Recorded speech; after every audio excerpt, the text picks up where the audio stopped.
Welcome to this IELTS listening practice test. There are 4 sections and 40 questions in total. Each recording is played only once. You'll have time to read the questions before each part and check your answers afterward. At the end, you'll get 10 minutes to transfer your answers. Get ready with a pen and paper. Now let's begin section 1.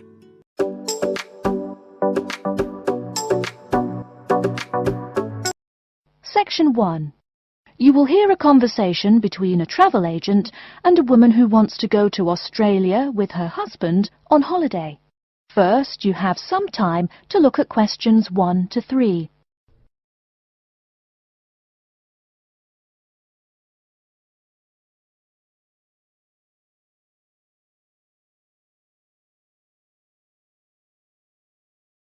You will see that there is an example which has been done for you. On this occasion only, the conversation relating to this will be played first. Good morning. I've been looking at your holidays to Australia in your brochure. I'm thinking of going during the second half of next month. Good morning. As you can see from our brochure, we offer a wide variety of packages to various destinations in Australia. Is there anything in particular that interests you? The woman says that she has been looking at the holidays to Australia in the brochure. So, brochure has been written in the space. Now we shall begin. You should answer the questions as you listen, because you will not hear the recording a second time. Listen carefully and answer questions 1 to 3. Good morning. I've been looking at your holidays to Australia in your brochure. I'm thinking of going during the second half of next month. Good morning. As you can see from our brochure, we offer a wide variety of packages to various destinations in Australia. Is there anything in particular that interests you? Yes, my husband and I are very interested in the holidays in the outback. These holidays are becoming increasingly popular. Would you like to arrange flights and accommodation with us, or just accommodation? Can you arrange flights from Sydney? Certainly. OK, flights and accommodation then. Right, you said that you wanted to travel next month. Which date would you prefer? I should point out that there are no daily flights available, so if you have a flexible itinerary, that's better. Well, we arrive in Sydney on the 15th of April, and we were thinking of travelling to the outback on the 18th of August. April. OK, there's only one flight from Sydney to Alice Springs on the 18th, so I'll book you on that.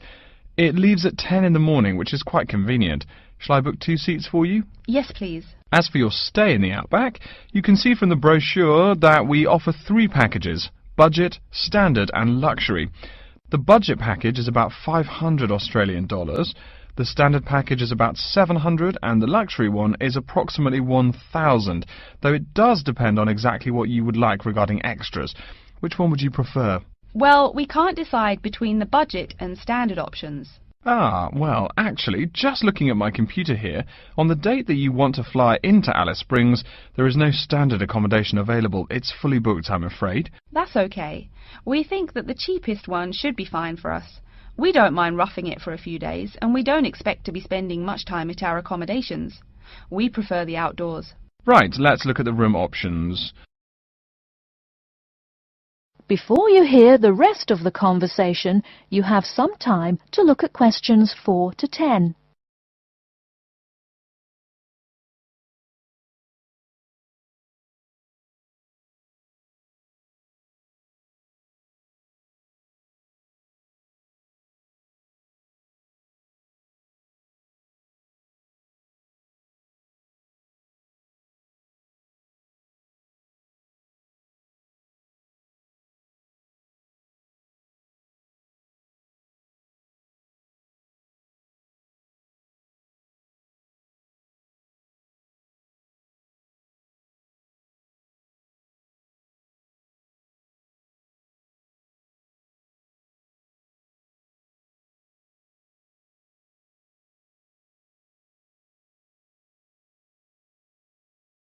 Now listen and answer questions 4 to 10.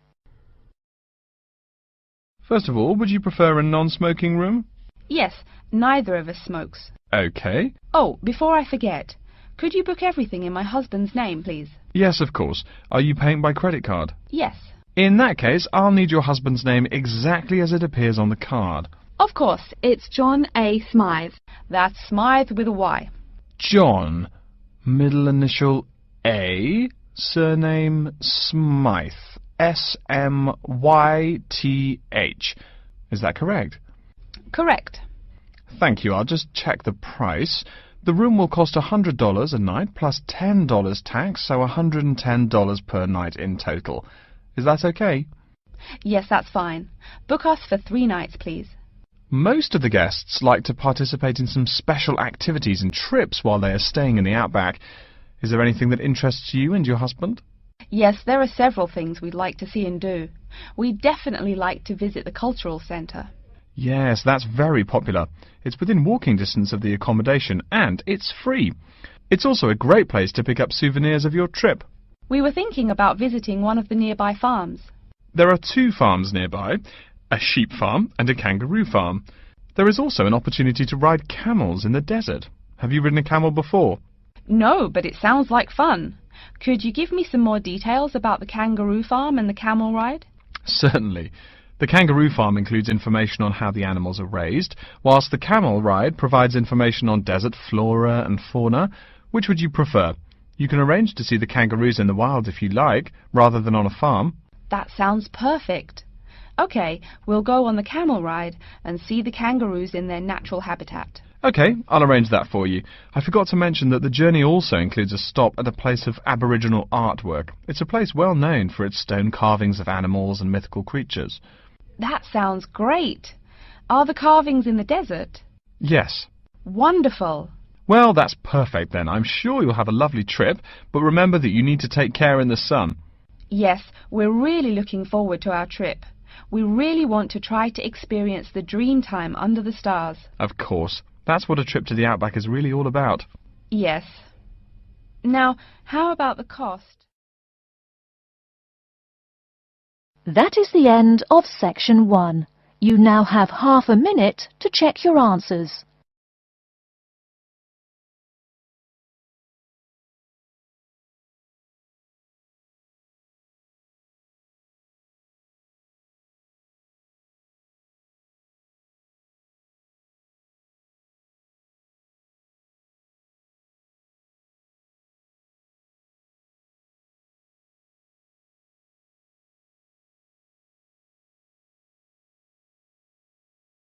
Now turn to section 2.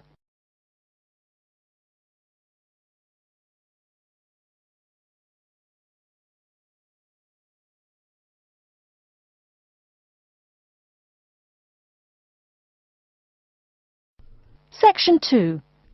You'll hear an announcement which is looking for some volunteers. First, you have some time to look at questions 11 to 15.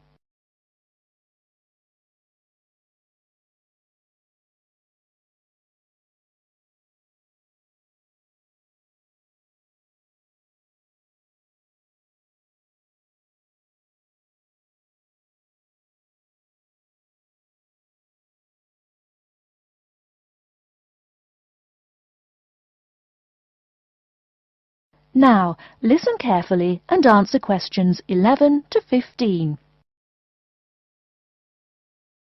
Continuing our broadcast of public service announcements, Worldwide Helpers announces upcoming vacancies for a number of volunteer worker positions. All applicants must meet the following requirements. First of all, applicants must be over 18 years of age. The company apologises, but there can be no exceptions to this rule. Second, persons interested in these positions may not have police records.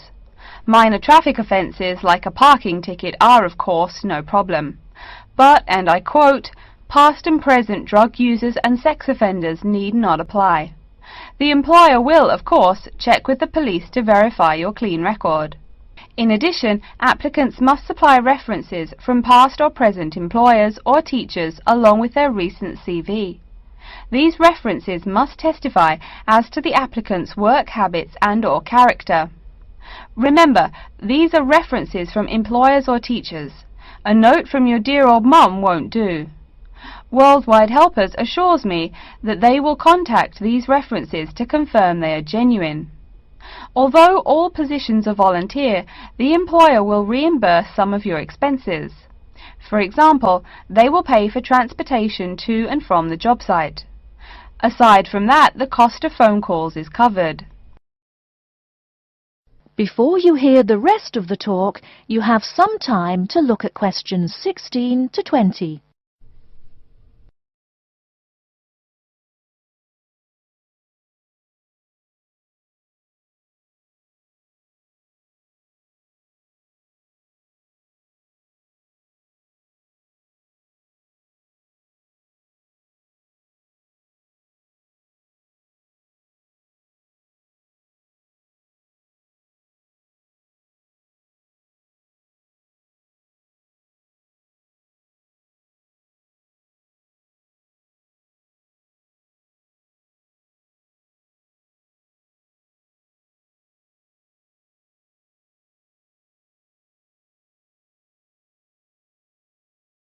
Now listen and answer questions 16 to 20.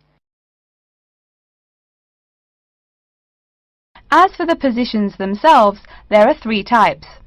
The first involves assisting persons confined to wheelchairs. For this position, volunteers must be physically fit and in excellent health.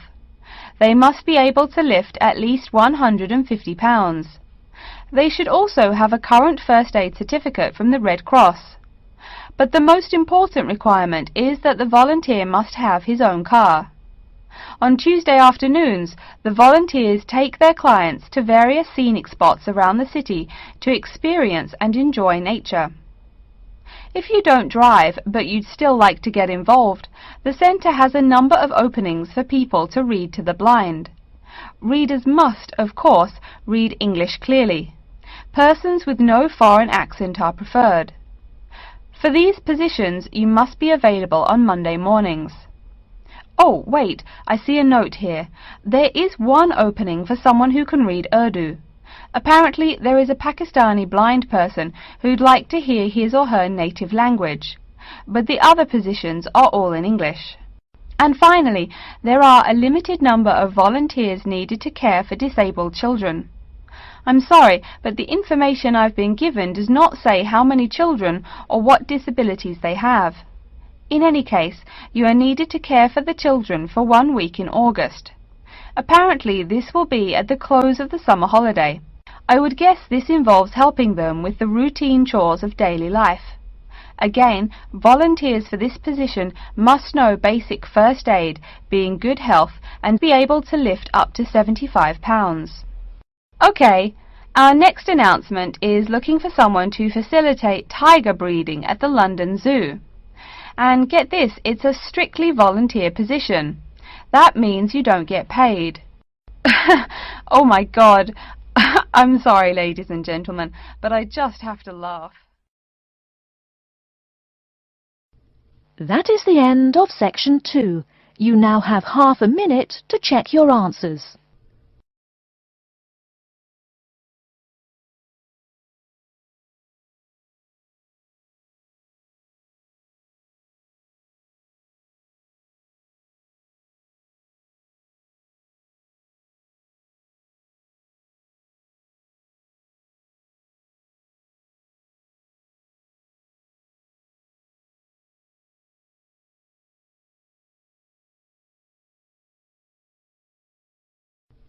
Now turn to section 3.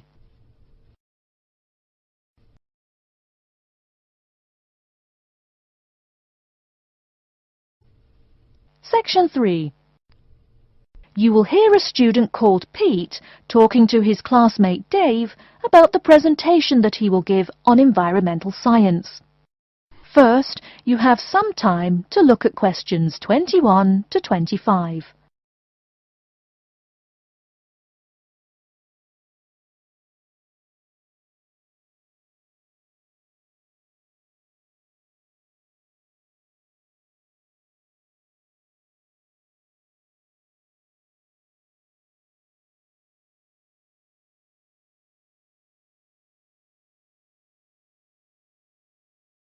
Now listen carefully and answer questions 21 to 25.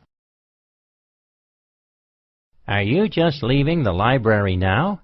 I saw you get there at 8 a.m. Yeah, I've been there all day. What for? They hire a cute new librarian or something? I wish. No, it's the presentation that I will give in environmental science the day after tomorrow. What's it about? I heard you were really excited about the class. And Dr. Schnee also calls you for the arcane questions, as he calls them. It's about environmental damage in the Yucatan. Excuse me, what? Or is that where? The Yucatan. It's a state in southeast Mexico. So what's happening there? Agriculture is having a really adverse impact on the environment. There are too many farmers doing too much farming. It's really destroying the forests and ruining the soil. Deforestation is a major problem there now. How did you learn about this? I don't recall Dr. Schnee saying anything about it in lecture. Yes, but my brother went there last month. You know, to look at the old cities like the Maya Indians built. That's what first got me interested. Your brother Tom? No, Dick, Harry's twin. Anyway, he told me how few trees there were now, and how much empty ground that grows almost nothing. He said the place looked more like the desert than jungle in some parts. It brought environmental damage, so I started looking for materials in the library. Here, look at this magazine. What's in it? It's an old issue of National Geographic. It includes interviews with tourists who have been there in the past few years. It's pretty bad. See the photos? I see the photos, but one or two photos don't prove anything. Then read what the article says. Right there. The first thing it points out is how soil samples show it's hard for anything to grow there. It says how an area of 21,000 square kilometers has lost most of its forest in the past 10 years. See, there are graphs. As the number of farmers increases, the acres of forest have decreased. It's an inverse relation. Before you hear the rest of the talk, you have some time to look at questions 26 to 30.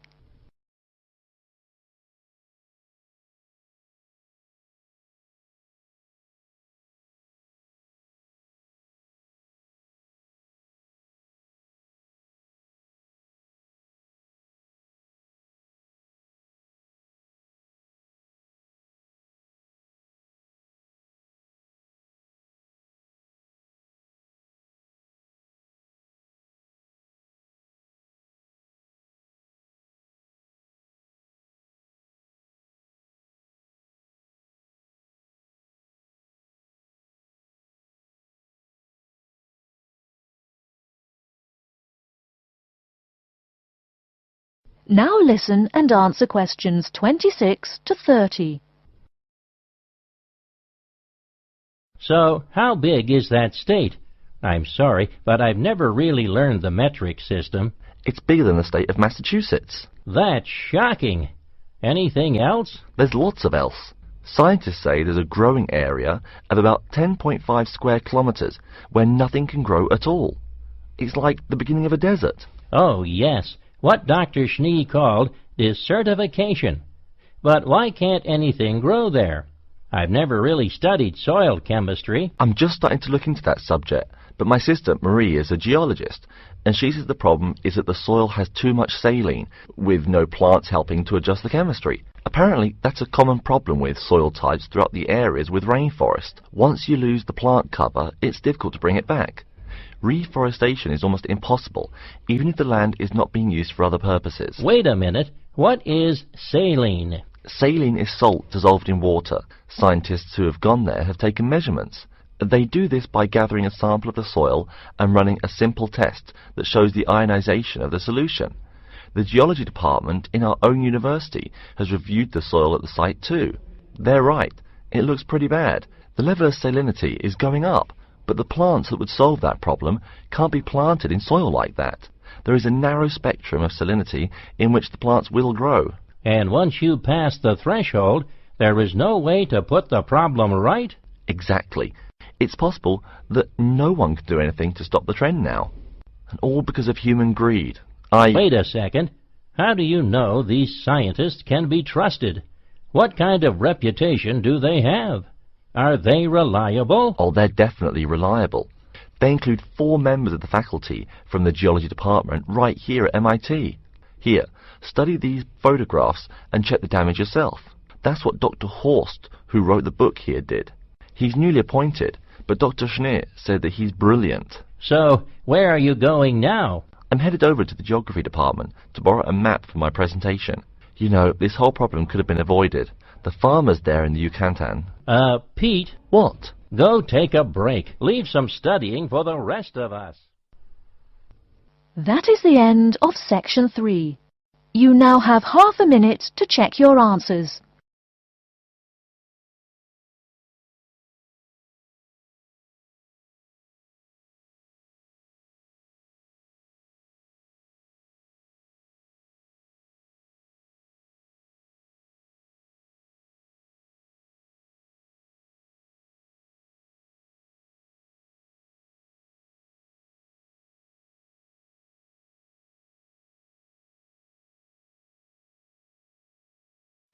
Now turn to section 4.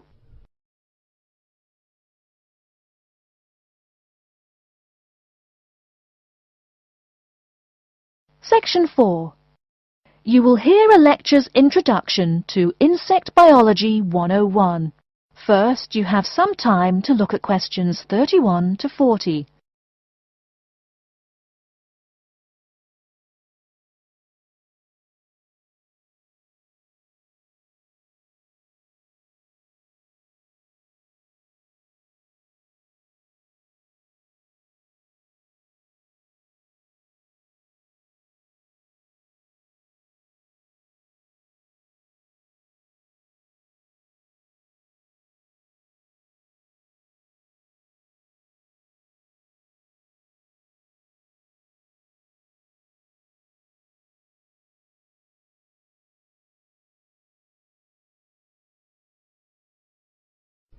Now listen carefully and answer questions 31 to 40.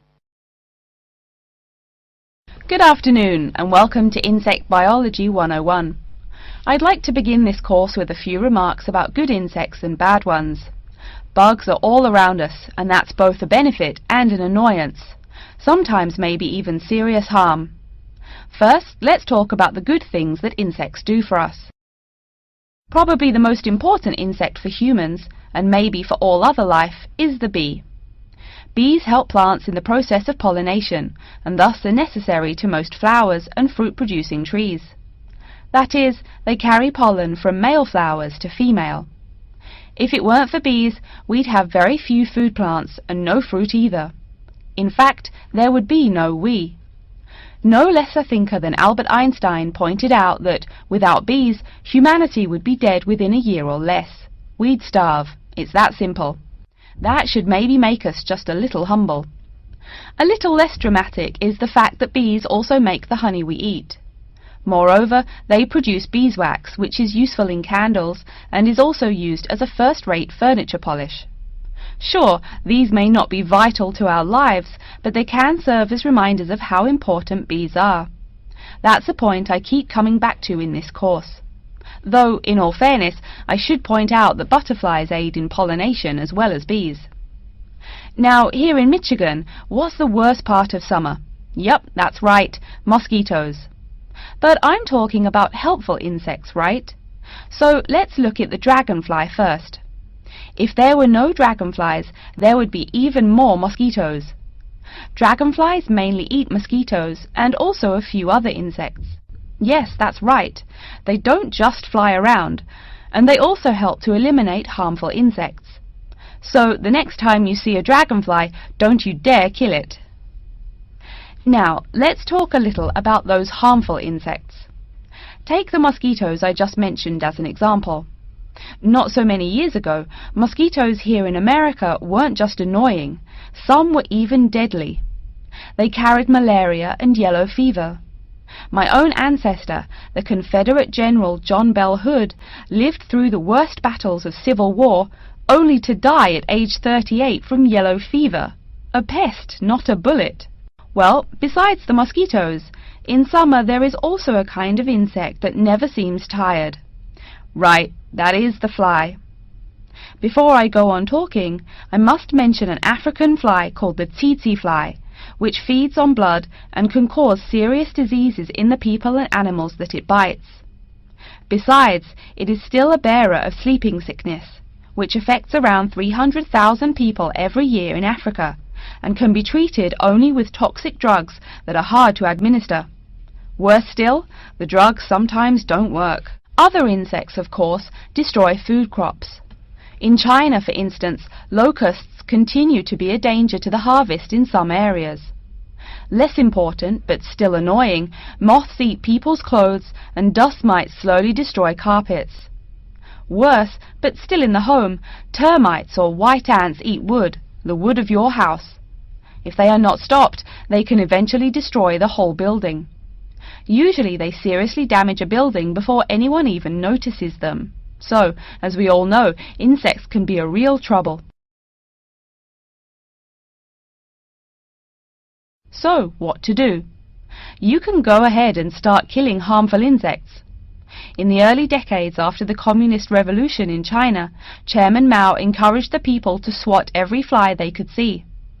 Slogans on the walls of buildings called them "little capitalists." But flies reproduce too quickly for this to be a long-term solution. For some decades in the West, to kill insects with chemicals seemed a good remedy. Unfortunately, chemicals can only be used in a limited area for a limited time. It's a small-scale solution. The insects come back. Worse still, some of the poisons used, like DDT, were found harmful to the environment. Many kinds of wildlife, like hawks, were harmed. And people in chemical-using rural areas have one of the highest rates of liver cancer in the world. It's no secret that chemicals remain harmful to humans.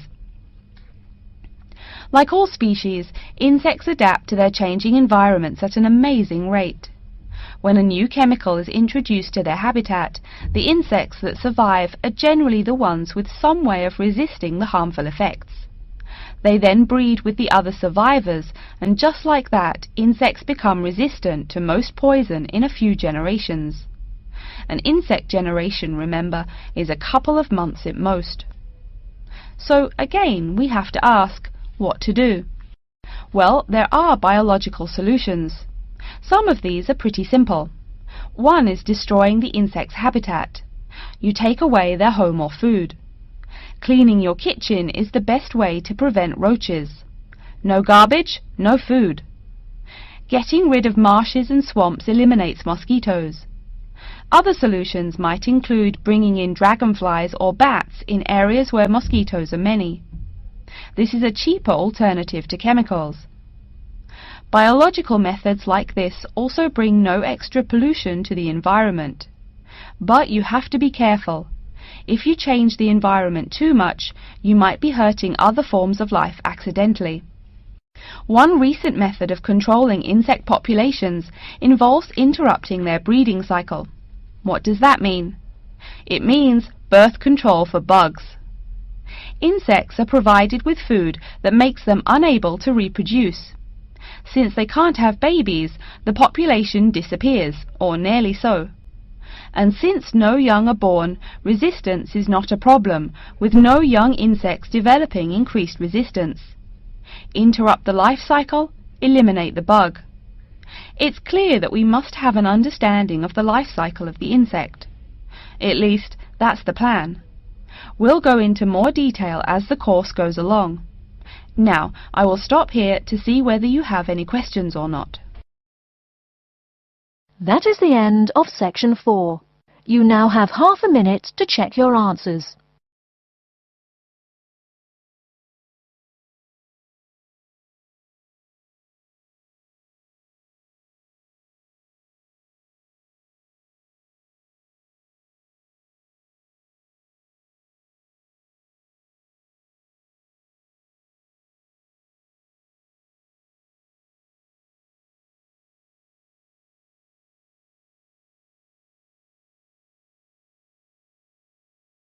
That is the end of the listening test.